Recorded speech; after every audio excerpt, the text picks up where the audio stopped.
Hi all beautiful ladies, आज हम बात करेंगे अपना फर्स्ट पीस ऑफ कंटेंट आप कैसे बनाएंगे। तो देखिए, फर्स्ट पीस ऑफ कंटेंट जो है, जैसे कि मैंने आपको प्रीवियस वीडियोस में बताया था, अगर आपने नहीं देखी है तो प्लीज़ उन वीडियोस को ज़रूर देखिए।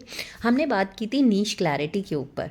तो जब अगर आपको पता चल गया है कि आपका नीश कौन सा है जिस पे आप वीडियोस बनाने वाले हैं या जिस पे आप अपनी ऑनलाइन या डिजिटल कोचिंग की जर्नी स्टार्ट करने वाले हैं, उस पर्टिकुलर टॉपिक को आप लीजिए। ऑलराइट, क्योंकि आप उसमें एक्सपर्ट हैं। ऑलराइट, तो उसमें से एक सब्जेक्ट उठाइए और थोड़ा सा आप ये रिसर्च करिएगा इससे पहले। ठीक है, रिसर्च करना बहुत ज़रूरी है कि आपकी जो टारगेट ऑडियंस है, क्या उसको ये टॉपिक जो है, उस ऑडियंस के कुछ ऐसी प्रॉब्लम्स हैं जो सॉल्व कर रहा है कि नहीं। ओके, तो फर्स्ट थिंग आपको ऑडियंस पता करना ज़रूरी है अपना।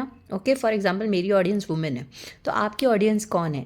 आपकी ऑडियंस कोई भी हो सकती है। फॉर एग्जांपल स्टूडेंट्स हो सकते हैं, डिफरेंट एज ग्रुप के लोग हो सकते हैं, या कुछ प्रोफेशनल, स्पेसिफिक प्रोफेशनल्स हो सकते हैं, कुछ हेल्थ इश्यू से रिलेटेड। अगर आप हेल्थ कोच बन रहे हैं तो जो पेशेंट्स हैं वो हो सकते हैं आपके, जिनको आपकी हेल्प चाहिए होगी। तो पहली चीज़, आपको ऑडियंस पता करना बहुत ज़रूरी है। दूसरी चीज़, उनके पेन पॉइंट्स पता करो। ठीक है, क्या प्रॉब्लम आप अपने उस नीश के जो भी टॉपिक पे आप कंटेंट बनाने वाले हैं वो आपका सॉल्व करेगा। ऑलराइट, जैसे कि हेल्थ कोच का मैंने आपको बताया, तो अगर वो हेल्थ कोच जो है वो किसी पेशेंट की कोई प्रॉब्लम सॉल्व कर रहा है, स्ट्रेस सॉल्व कर रहा है या एनी ट्रॉमा सॉल्व कर रहा है, तो वो मतलब वो एक प्रॉब्लम हो गई जो आप सॉल्व कर रहे हो।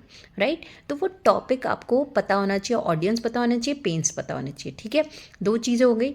अब तीसरी चीज़ है कि आप कंटेंट कैसे बनाएंगे। कंटेंट बनाने का सबसे सिंपल तरीका होता है कि पहले तो उसको बहुत ऑर्गेनाइज करना है आपको। पहले आपको प्लानिंग करनी है, फिर उसको ऑर्गेनाइज करना है। ऑर्गेनाइज का मतलब है, सबसे पहले उसके अंदर इंट्रोडक्शन पार्ट होना चाहिए।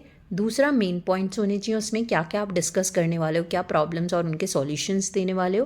राइट, और तीसरा, आपको कंक्लूजन पार्ट देना है। और इस पूरे कंटेंट को आपको इस तरीके से डिलीवर करना है कि आपका कंटेंट जो है बहुत एंगेजिंग हो। राइट, बोरिंग ना हो कि आप सिर्फ रीड कर रहे हैं, ऐसा बिल्कुल मत बनाइए। राइट, और जब भी अगर आप कंटेंट बनाते हैं, चाहे वो ब्लॉग पोस्ट के फॉर्म में बना रहे हो, कि अगर आप सिर्फ ब्लॉग एक राइट कर रहे हो और पोस्ट कर रहे हो, वो भी कंटेंट हो सकता है। या फिर जैसे कि मैं अभी आपसे वीडियो के थ्रू कंटेंट बना रही हूँ, ये भी एक कंटेंट हो सकता है। ऑलराइट, तो मोड्स होते हैं कंटेंट क्रिएशन के। अब वीडियो अगर आप बना रहे हैं, देखिए ब्लॉग पोस्ट में तो क्या है, आप सिर्फ आर्टिकल लिख रहे हैं, तो आर्टिकल में भी कंटेंट का जो आपका ऑर्गेनाइज किस तरीके से होना चाहिए, मैंने अभी बताया, introduction, main points and then conclusion, और लास्ट में साइन ऑफ पेज ज़रूर रखिए। राइट, तो इसमें भी आप कंटेंट ऐसा प्लान करिए कि जो ऑडियंस को वैल्यूएबल लगे। Alright, it should be valuable, otherwise वो कनेक्ट नहीं होंगे ऑडियंस आपके साथ। तो वैल्यूएबल ज़रूर होना चाहिए वो, जो उनको हेल्प करे उनके जो प्रॉब्लम्स है सॉल्व करने में, और वो कनेक्ट हो पाए आपकी उस इंफॉर्मेशन से। So that is required. Alright, अगर आप वीडियो कंटेंट पोस्ट कर रहे हैं तो वीडियो कंटेंट ऐसा होना चाहिए कि एंगेजिंग हो। ऑलराइट, ऑब्वियसली वैल्यूएबल हो। एंड हमेशा वीडियो कंटेंट जब भी आप कर रहे हैं, अपना फेस ज़रूर सामने रखिए, बिकॉज उस तरीके से आप कनेक्ट कर पाते हैं ऑडियंस के साथ। और आई कांटेक्ट रखिए, कैमरे के अंदर देखकर बोलिए, तब ऐसा लगता है कि आप डायरेक्टली उनसे बात कर रहे हैं, है ना।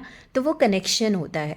तो ये एक बेसिक स्ट्रैटेजी होती है, एक बेसिक तरीका होता है एक हाई क्वालिटी कंटेंट क्रिएट करने का और एक सक्सेस पाने का डिजिटल कोचिंग में।